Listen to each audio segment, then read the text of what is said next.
Sam's POV.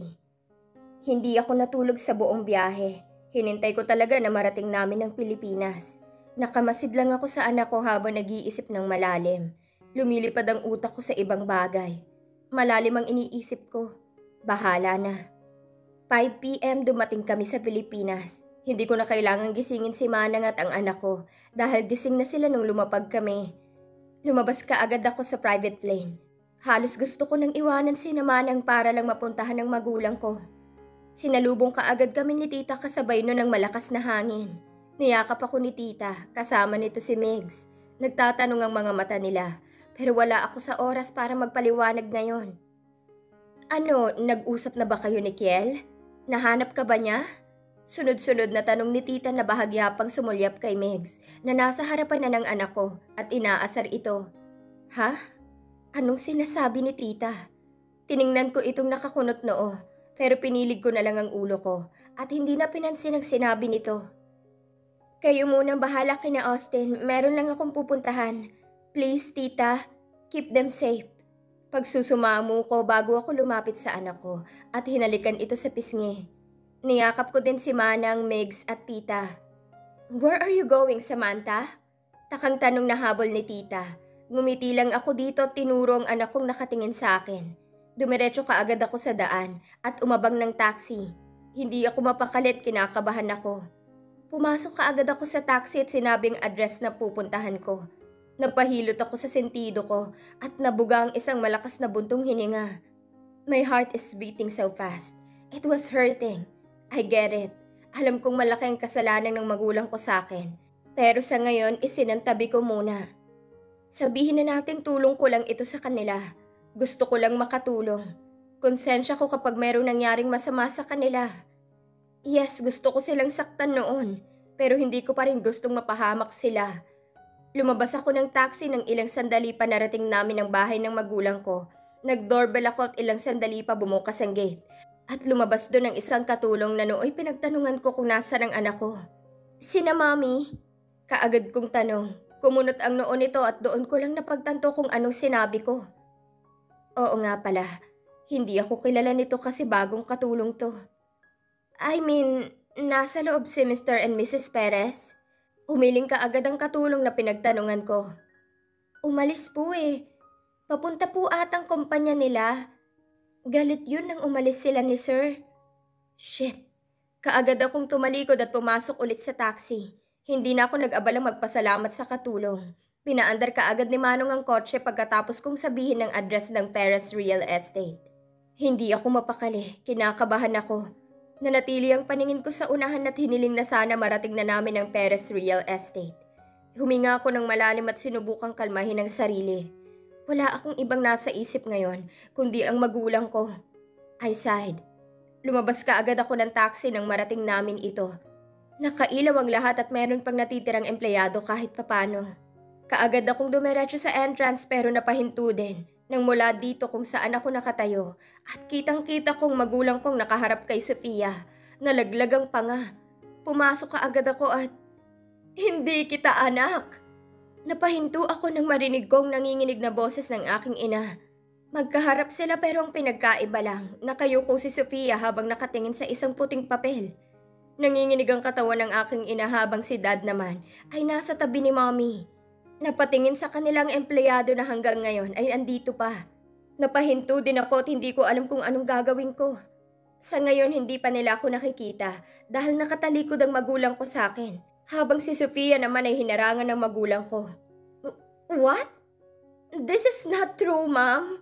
Rinig kong sabi ni Sofia na halatang nawindang sa nalaman ng magulang ko. Nanatili akong nakatayo. Para lang din akong isang empleyado na nagmamasid at nakikinig sa kanila. Tumingin sa paligid si Sofia na parang nahihiya dahil ang daming nakatingin. Don't call me Mom. You're not my daughter. Ramdam kong galit sa sinabi ni Mommy. Lumunok ako at nanatiling nakatingin sa kanila. Tahimik lang si Dad pero ramdam kong galit nito. You are impostor. You are not Perez. Hindi ka namin kadugo. Bakit mo ito ginagawa? Sinong kasama mo para lokohin kami? Nagulat ako nang sinampal ni Ma'am si Sophia At pagkatapos nun, hinawakan ni Mami ang braso ni Sofia at dinala sa gitna.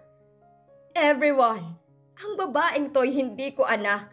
She's impostor. She's not a Perez. Napamaang ako nang biglang isinigaw ni Mami yon sa buong building. Napasinghap ang lahat at napuno ng bulungan ng buong building. Sunod-sunod umagos ang luha ni Sofia habang pinilit na tanggalin ang braso mula sa hawak ni Mami. Hinarap muli ni Mami si Sofia na naluluha at hindi na makapagsalita. Hindi ko alam kung anong gagawin ko. Nanatili akong nakatingin sa kanila at hindi makagalaw. You're disgusting, Sofia. Nakakahiya. Pinagsisisihan ko lahat ng ginawa ko sa'yo. Hindi kita anak and you will never be. Kung hindi ko pa nabuksan ang DNA test noon, patuloy mo kaming lolokohin. Isang sampal ulit ang natanggap ni Sofia mula sa aking ina. Dinaluhan kaagad ito ni Daddy. Itinaboy ko ang sarili kong anak para sa'yo. Sinaktan ko ang sarili kong anak para sa'yo. Lumuluhang sabi ni Mami. Nilayo kaagad ni Daddy si Mami kay Sofia nang sinubukan ulit sampalin si Sofia. Ipapakulong kita dahil sa panluloko mo. Muling sigaw ni Mami at muling susugurin sana si Sofia. Lumuluha ito at hindi makapagsalita. Now, Sofia, tell us. Sinong kasabwat mo? Alam kong hindi mo ito magagawa ng ikaw lang mag-isa.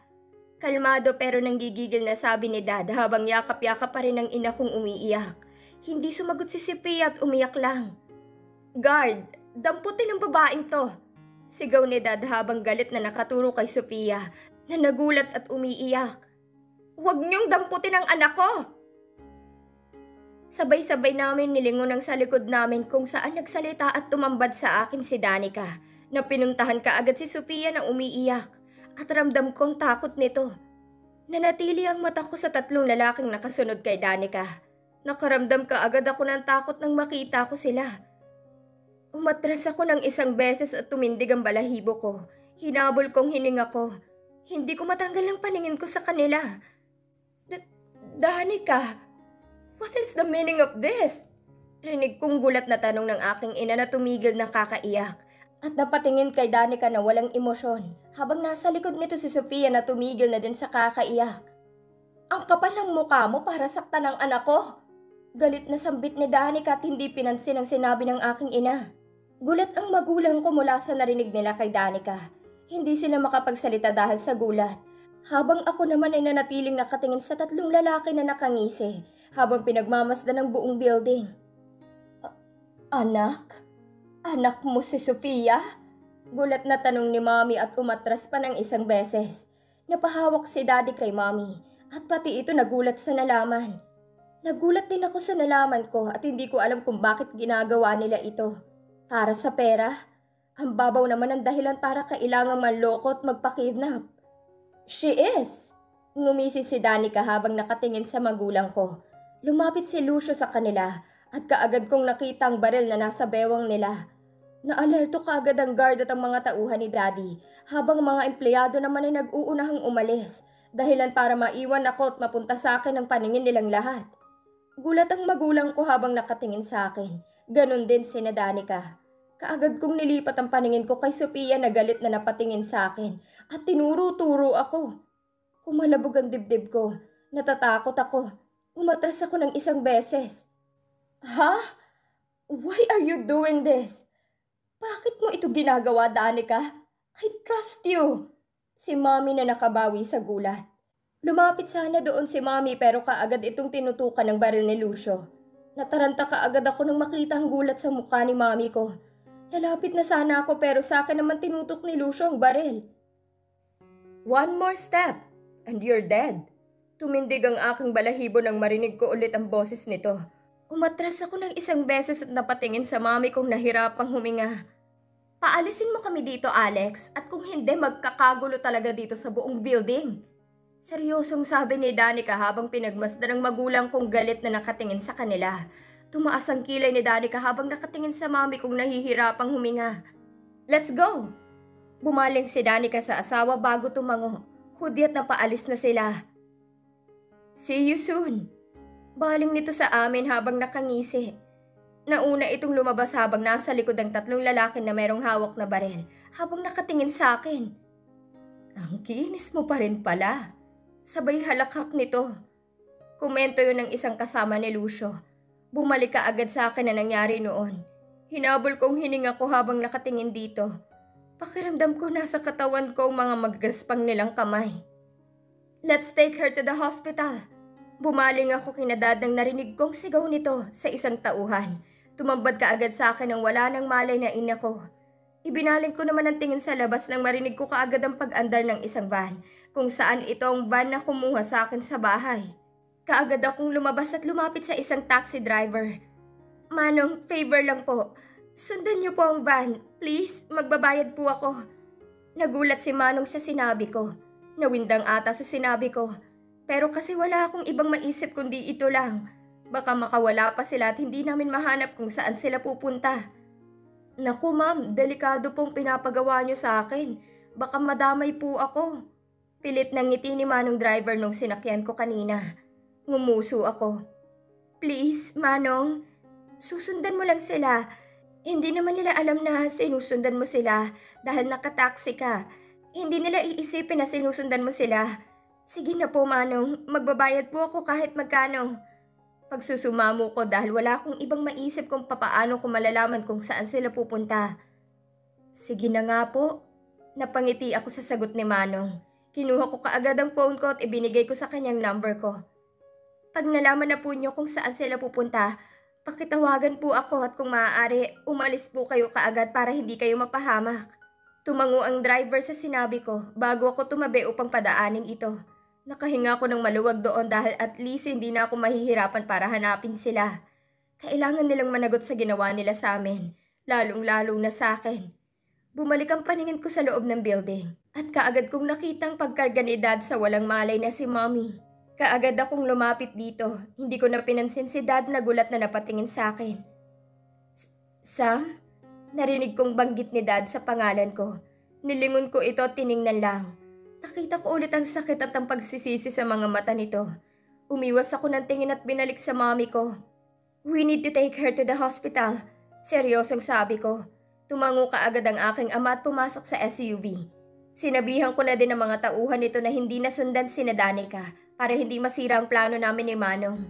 Sumunod kaagad akong pumasok sa SUV. Katabi ko ang aking ina habang wala itong malay. Hinawakan kong kamay nito at hindi pinansin si Dad na nakatingin sa akin. Ang himbing ng tulog nito. Kaagad kaming umalis sa building ng Perez papuntang hospital. Ngayong alam na nila ang totoo, maayos na ako. Kontento na ako na magiging safe sila. Pero hindi pa rin ako sigurado dahil nakatakas sila Danica. Bahala na, meron naman akong tiwala kay Manong. Tumingin ako sa unahan ng ilang sandali at natanaw ko ng hospital. Napatingin naman ako sa aking ama nang biglang tumunog ang phone nito. Sinagot niya kaagad ito. Umiwas ako ng tingin at tumingin na lang sa unahan ng malapit na naming marating ang hospital. Lumabas kaagad ako nang huminto ang SUV sa harapan ng building. Tinapos ni Dad ang tawag bago ulit nito kinarga si Mom na pang-bride. Sinalubong kaagad kami ng 4 na nurse. Huminga ako ng malalim at sumunod sa kanila. Bago ako pumasok, tinawagan ko muna si Tita na nasa hospital ako at hindi pa ako makakauwi. Tinawagan ko din si Detective Castro na meron akong lead sa mga lalaking gumahasa sa akin.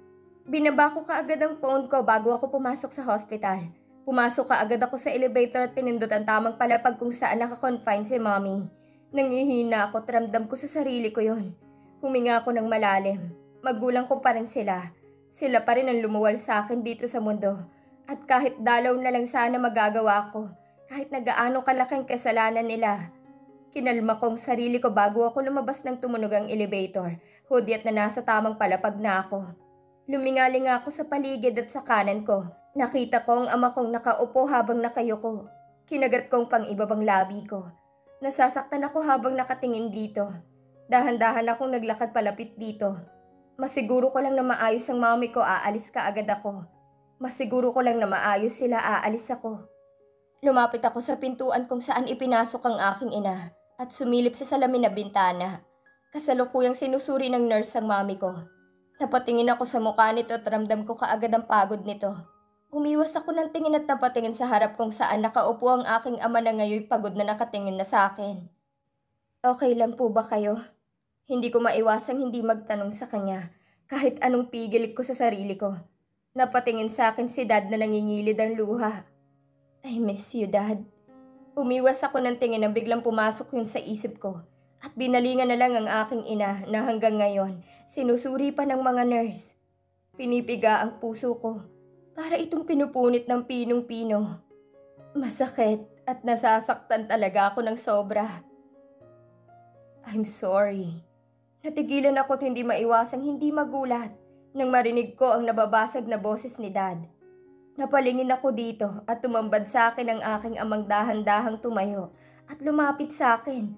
Pero mas nagulat ako nang bigla itong lumuhod sa harapan ko habang yakap-yakap ang bewang ko. Dad, gulat kong ani habang nakadungaw sa amo kong humahagulgol sa harapan ko habang nakaluhod. Kumirot ang puso ko